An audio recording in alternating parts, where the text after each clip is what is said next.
can get in touch on Twitter. It's at SkyMovies_com.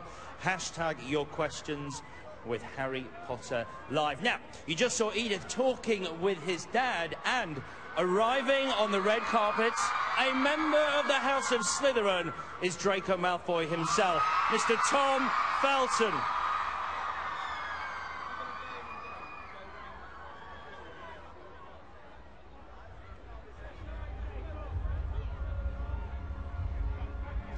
Tom Felton, I'm shocked. I really believed he was a natural blonde. Unbelievable. The things that they lie to you in films, don't they? I can tell you as well, 55 litres of hair tint and hair dye was used on Harry Potter in the Deathly Hallows. I'm not entirely convinced it all went on Tom Felton. But who knows, maybe that's something you can ask him as he makes his way around. You are watching us live on Sky 3D and live to 18 cinemas around the country, and of course via the World Wide Web. We're on webcast as well. And this is the finale. It's the Deathly Hallows premiere part 2, and this is where it all ends. How does it end for Tom Felton? How does it end for Draco Malfoy? We will find out in a mere few days, and some lucky few will be finding out tonight here as we play the movies live a little bit later on in Leicester Square, which is almost, it's about a 5-minute walk from here, and we've built a sort of diagon alley taking us from Trafalgar Square, which is where you can see Draco himself right now, all the way through to Leicester Square, where the films will be shown a little bit later on. Tom always said his favourite set from the Harry Potter films was the Great Hall. I can tell you it was one of the first sets ever created for the Harry Potter films as well. And the Great Hall is absolutely huge. Such a vast space that could fit 22 London double-decker buses inside. I would imagine it would block it up. In fact, we've done something very similar just outside Trafalgar Square here as we speak. But 22 huge buses could fit in that Great Hall. Lots of people waiting for Tom.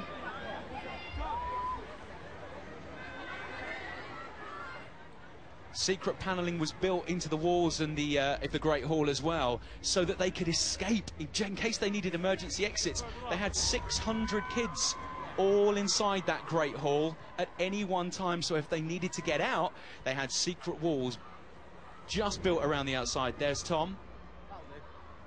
All the photos being taken of Tom, the press lined up to see him. Of course, Harry's arch-evil nemesis throughout the films. A bit of a reluctant villain, though. And things might change for him in this final movie. No real shock if, of course, you've read the book. If not, we'll find out exactly the fate of Draco Malfoy very soon. All the fans getting exactly what they wanted. The amount of fans that have bought books as well. I hope they don't end up on an auction website, I'll be honest. Live 3D coverage as well. If you've got your glasses on, that man's head probably nearly knocked yours, so just be careful. More autographs as well. He's going to be making his way to the main stage. Alex is going to be talking to him. And of course, Edith is here live as well, bringing you all the action as it happens. In fact, as the stars of Harry Potter, The Deathly Hallows Part 2 arrive, we, of course, will be showing it to you live as well. The amount of fans that have dressed up is a little concerning as well. There's some serious face painting going on today. We said earlier that Daniel Radcliffe had 2,000 of the kind of shock looks painted onto the top of his head. A lot of people also going with that look today as well. Still waiting the arrival of Daniel Radcliffe himself. Expected very soon. We know as well, Alex told me this very recently, that he was flown to New York to meet Daniel Radcliffe because, of course, he's very busy in New York at the moment. But he has flown all the way back to the UK for this very event. It really is the end of an era and an end to the phenomenon that has taken over all our lives over the last 10 years. Jason Isaacs is, of course, making his way around the carpet saying hello, and I made up the rest. But we're expecting around 18,000. And as we said earlier, many of these people have camped out over the last few nights. We have warned Tom about the smell from some of the fans. after 2 or 3 days. I'm imagining it's not as fresh as we'd hoped. Although, look at those fans. They don't look too worried about it at all, do they? They've braved the elements for the last couple of days. Sunshine, rain. It's London, more rain, and a little bit of sunshine. J.K. Rowling, and remember, you can get your questions into Alex as well if you want to. We're on Twitter. You can find us there, and you can get your questions there as well to @SkyMovies_com.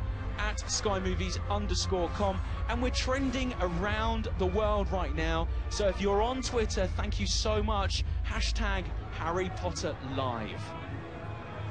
And we are live. Edge. There's something there. Next scene in the remakes of remake of Planet of the Apes as well, which I believe is coming out very soon. Rise of the Apes. Neville. Yeah, you saw Neville. Neville's looking cooler of late, right? Neville's done some serious action star grooming. There's Tom. I wonder if these people practice their autographs. I would imagine over the last 10 years they've done it more than enough. But tonight they are seriously going to have sore fingers from the scribbles.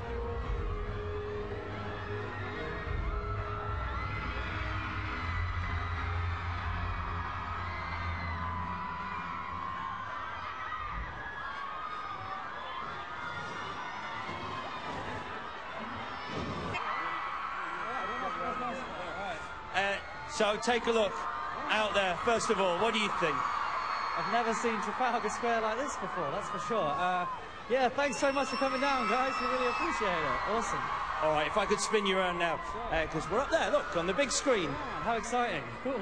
So how was that walk just down there, meeting the Uber fans on the red carpet? Very exciting. It's kind of what we're here for. We're hoping for as many hours as we can cram in with the fans to say thank you, really. It's just kind of electric, isn't it? So what is going through your head now? I mean, it's the final premiere for the final film, and then you say goodbye to Harry Potter. How do you feel?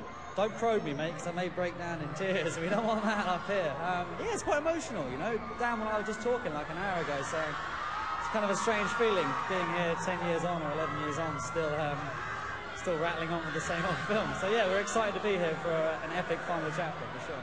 I certainly don't want to make you cry or probe you, but how was that last scene filming on set? Yeah, quite haunting, really. It was us when we were 19 years later was my last scene, so it's very strange to put my children onto the train in which I was put on 10 years previously. So yeah, it's quite apt, but I could have broken down in tears at any point. I tried to stay strong for as long as I could. Well, let's hope Sarah King's question doesn't start the waterworks. She's tweeted us, what do you think that you've taken away from the Harry Potter movies and being in them? Other than a bunch of memorabilia. Did you really? Have you stolen? You can tell us. There's no one else here. Have you stolen any props from set? Did you walk away with anything? Just between you and I, Alex? Just between the two of us. I didn't actually. I wanted to get a wand, but I got Draco's ring. He has a Slytherin ring that I kept, which was nice. Yeah. So that was cool. But yeah, so what was the original question? I've gone off on a tangent. What are you going to take away from the experience? Well, hopefully a lifetime of friendships, and hopefully some of these great actors that I've had the chance to work with have rubbed off on me, such as the lovely Michael Gambon. Absolutely. Joining us on stage now is, of course, Michael Gambon himself, Albus Dumbledore.